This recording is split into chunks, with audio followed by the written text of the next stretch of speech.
This is Inside Out. Alright, kale nkwandiza ku the Inside Out ku SML News nga bulijjo. Obubaka bwo bwonna ne byagala otugamba oba oyagala kulanga naffe oba kolagana naffe wandiyagadde okulabikako ku programu zaffe ngobere enamba y'essimu eyo eri wansi. Twagala nnyo beebazamu abatutuukiridde era abatukubira n'abawandiika obubaka. Enamba eyo eri wansi eriko WhatsApp, giweerezeko message. Jangu tuteese omukutu guno sinze nsinga obugezi yonna gy'oli toyomba olina kyoyagala okuwakanya ku kye twayogera. Jangu tulabe gw'ogamba otya bw'aba Junior akyogedde bubi gw'ogamba otya. Come out kubanga Junior bw'aba yaaliwo nga yasobola okujja ffe gwe tutwalanga omugezi w'olunaku paka nga gw'alaba nga talina mugaso ze nalyoka tukyusaamu. Kale ne leero ndine Tamale mirundi Junior. Linnya liri yaliŋŋaana saagala nange kukiremerako biwulira buwulizeyo nga mubyogera nti sister Tamale sister Junior bwebityo naye saagala biwaako. Kitaawo ali atya ese eri concerned buli omu atubuuza Tamale ali luddawa ali mu mbeera ki? You are the right person to tell us. Amanya Tamale mirundi Junior.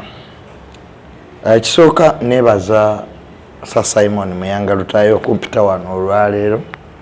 Sooka okwebaza bannaffe abatuwa obulango ku channel eno. Batandise otuwa. Bakama baffe batandise okutuwa. Naye wa home connect teyadda. Teyadda. Yajja ne tuteesa naye teyadda. Kasita mwateesa. Buli we batuwa obulango naffe kituyambako okutambuza emirimu gino with the fairness. Yes. Kubanga tetwagala enkya mutuwulire nga twekubidde oludda olumu olwa equipments. Abantu munnange balowooza programu zino zikoma wano nze naawe ne batamanya nti eryakwata kamera erya programming atereza amaloboozi ow'ebifaananyi. Yes. Akubira abagenyi byonna kati eno TV namba kati abantu webaga nti kasita bano abakola ki walamba nanga nti kale naawe omusajja mukulu ensi yakuba wadda mu bya YouTube bya bloga nga bano abaana nenga nti wulire zike mukama wulire zike busitamanyi kyetuliko naye kati bagenda bakkiriza nti online izeyo tuko ne UCC okumanya yazuukusa nga tubategedde mmwe mufuuse TV anti baali bagamba nti byabatalina budde byabatalina byakola era nga bagamba nsanga yabangamba kale laba oyo Junior mu kifo ky'ogenda okunoonya omulimu akole ali mu ebyo. These lumpen don't even understand the fact that emirimu kati egisinga okusasula is online marketing, digital marketing, byonna communication yesinga okukola ki era naddako ofuga ensi eno alina okuba ne media kati ate okumanya obayise lumpen nga sikyagadde. Donald Trump alwanye olutalo lwe yekka bw'ati mu Amerika nga teri mawulire ga Amerika gagala mwogerako nalemera ku Twitter. Kakati ensi ekyuse kyovulaba nga abatulwanisa ate be ba mainstream ne banaatusobola kwa kati obulango buli eno because they don't want to accept nti Junior tasobola kuba na numbers zizayinanga musiru. Very good. It can't happen. Ewaffe terimba bakugamba nti abalabi bali bameka kati 10 kati ezo TV wali radio na TV enza kikuka TV ze kyaziremesa nkozeko programs nyingi ku ma TV naye ng'otuuka ali ne bakuwa script gundi tomwogerako ono waffe kati ate tuboogerako kati awe wali obuzibu naye nga singa bakkiriza amawulire ne gakola omulimu gwago nga geetengeredde tujja kutambuza kubuuziza kitaawo. So ekisooka obukulu atatange yalwala ng'omuntu yenna omulamu alwala. Bwe yalwala naku kati tugenda mu wiiki nga mulwadde ne tumufunira abasawo era kati embeera egenda ekola ki etereera okusinziira we twali agenda kati alongooka. Tebadde discussinga bulwadde bwa muntu mu mawulire ekyo si kituufu naye bitonotono byenjagala obbawaako nti alina okulumizibwa mu lubuto n'okulumizibwa mu lubuto. Kyokubiri n'obutalya. Yalya butwa. Tewali butwa wano. Mu lubuto kiki? Si butwa obwo. Anti talya. Appetite ebizibu byonna biva ku butalya. Appetite ye ntono. Bayireta amala alya kitono. Ate ng'oluusi bambi Simonenya. Mwami Simon ogenda n'oveewo ku makya. Ng'oli mu kulya breakfast omuntu nakubira essimu n'ogirekawo n'oganja kulya mu ttawuni. Obudde ne butambula. Sawa 7 ne ziyitawo nga woli wano okola. Bw'ojjukira tuba ne zisaawa 9 sinnalya. Kati obutalya tekitegeeza nti tolya mmere. But eating habits. Kitaawo talya.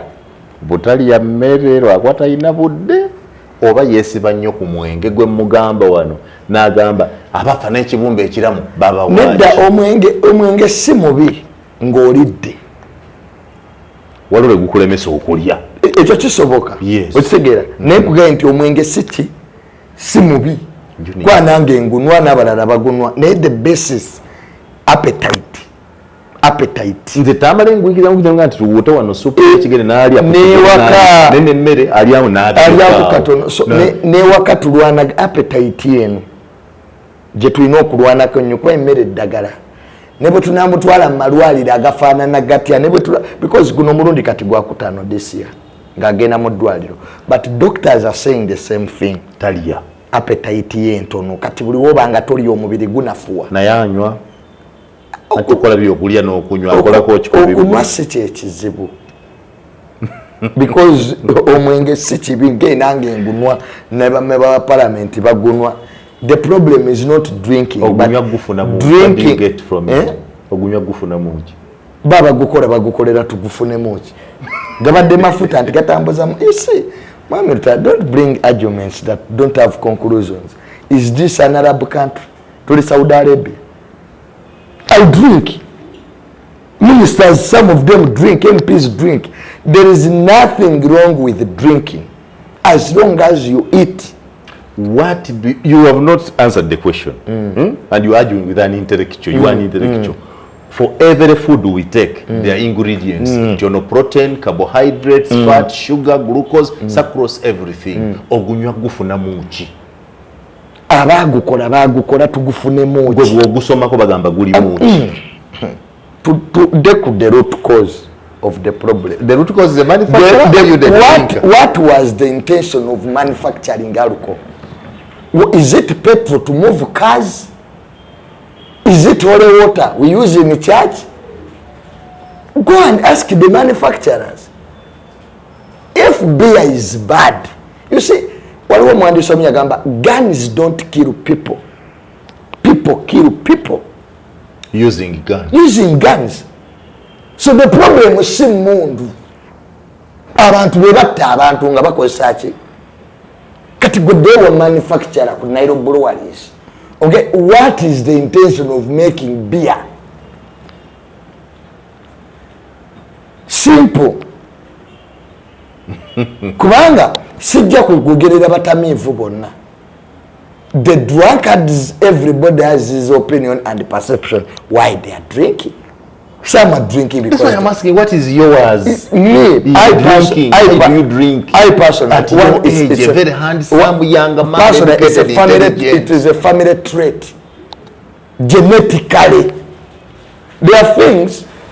Your son will... I'm a genetic drunkard. Chamusai.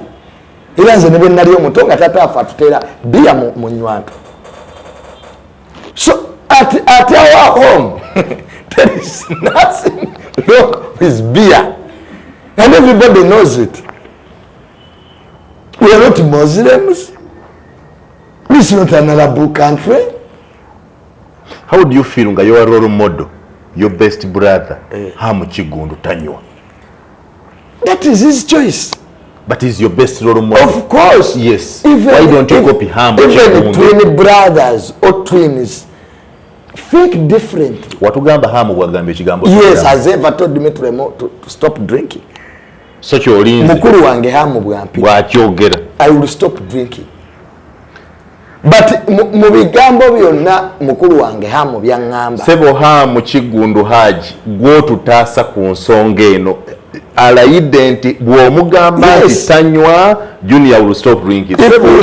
Jamisi Kigundu amulamu mutuusiza akatambi kano Hamu bw'ogamba Junior okuleka omwenge aguleka tugambire Junior aguleke. But why is he even telling me to stop? You are going to ask him why? I'm asking you because you are requesting him to stop you to tell me to stop so that we protect these 4 good things you have. You are an intelligent young man, handsome, promising, progressive. But do you know that drunkards, when we are studying psychology, abatamivu bagezini. Junior, don't waste my time. Like which mutamivu? Bagezini what? Most of the professors. You know what? Omanyi nti basajjonist abasinga onji abatananwa tebikola. Talongoza. N'abami b'enjaga. Because sometimes weed forces the brain to be active. But it also compromises. Exactly. Side effects. You call it side effect? It's a major problem. It's a major problem. It compromises your understanding. You know that a side effect. So tata angajja kuona but nsaba abantu mwenna my dad alina mikwano mingi kyovula atwaganya omujjanjabira mu ddwaliro because abasawo kye batusabye awummulemu so abantu mwenna so ensonga kulya ate bano be nawulidde baga nti ffe tumuleega tetumuwummuza adde eno nadda ku radio eno nadda ku TV eno don't you think obwe bulamu bwa Tamale kani nga tumulesa asobola okubeerawo nga takola ebyo n'abamulamu tasobola era bagamba nti abamawulire be bamuleetedde ekyo eyo nfunda ya bwongo na shallow mind buli omu ali ku mawulire agaana okulya emmere gwe toliiko we have so many analysts dadi kyategeera mu nsi kwogera kyamanyi era bw'omugaana okwogera kwe kufa kwe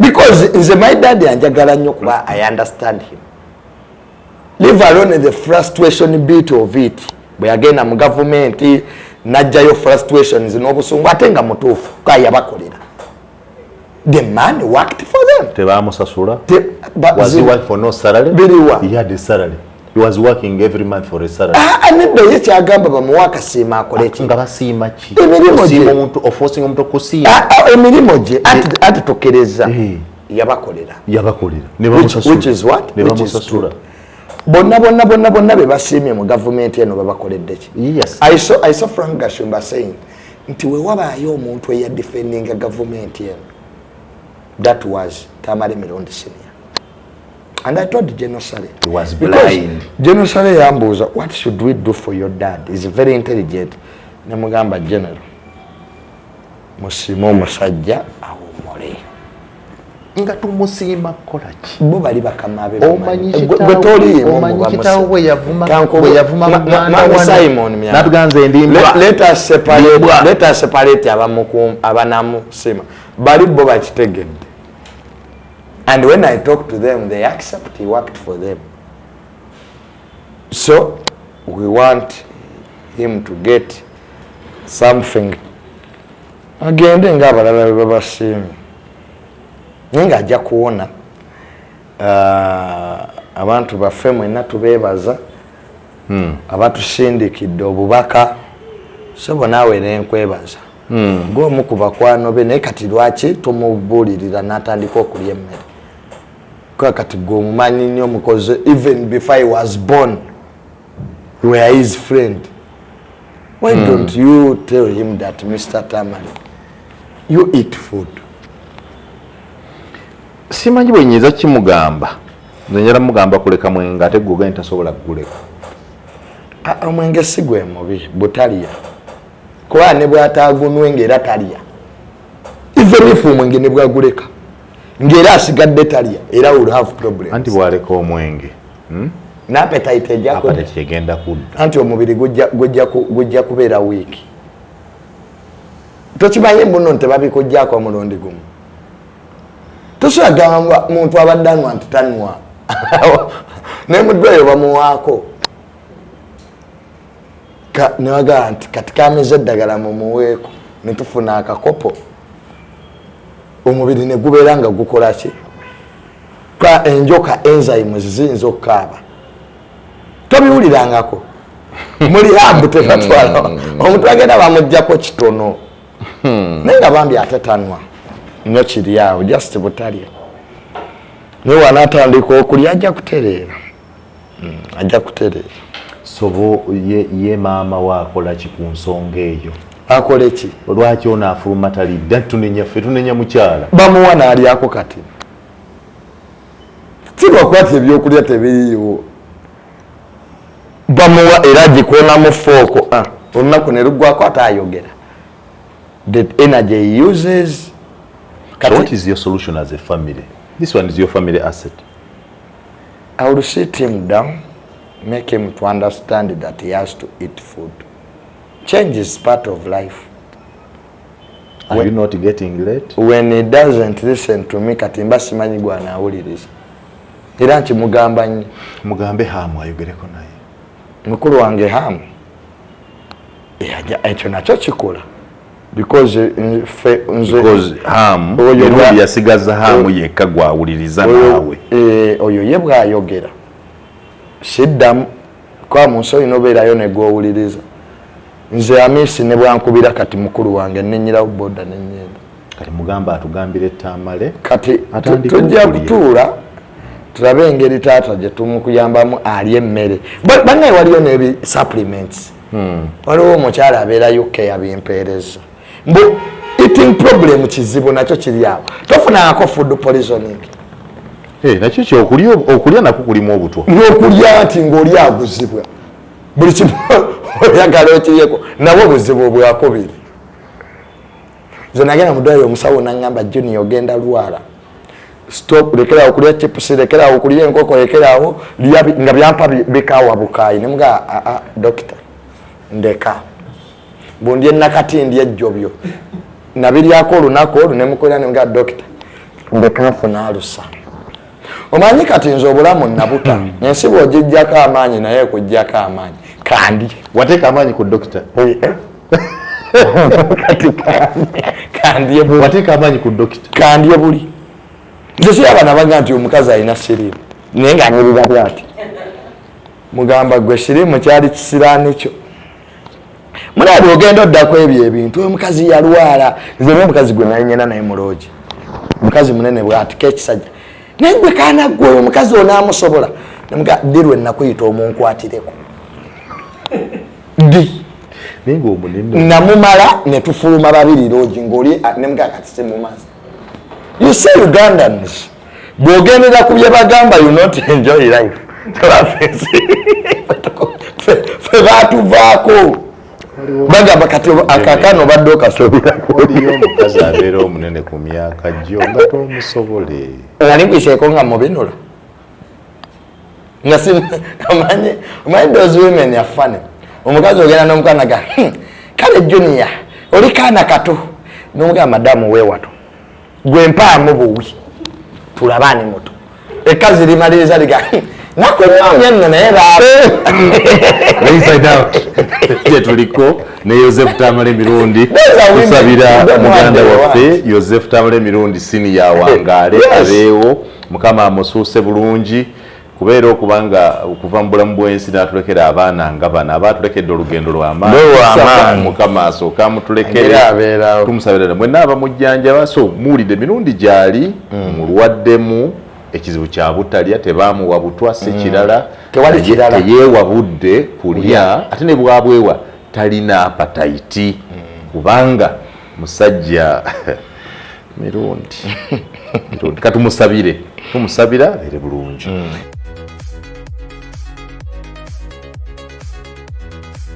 This is Inside Out.